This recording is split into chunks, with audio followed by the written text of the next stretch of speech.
insonda deydilar 3 xil do'sti bo'ladi. Bir do'sti uni joni chiqquncha, ikkinchi do'sti qabrga borguncha, uchinchi do'sti qiyomatgacha. Joni chiqquncha bo'ladigan do'sti qaysi do'st deganlarida, joni chiqquncha bo'ladigan do'st uning moli dunyosi. Chunki olamdan o'tganimizdan keyin moli dunyo bizniki emas. Bu endi meros bo'larki.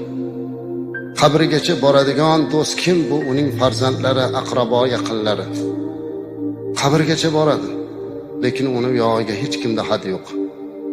Ming yaxshi ko'rsa ham, jonim fido otam, onam desa ham, oxirgi manzili mana shu qabr, amallar sondig'i. Ammo uchinchi do'st bor. Bu do'st qiyomatgacha birga turadigan do'st. Bu uning qilgan solih amallaridir.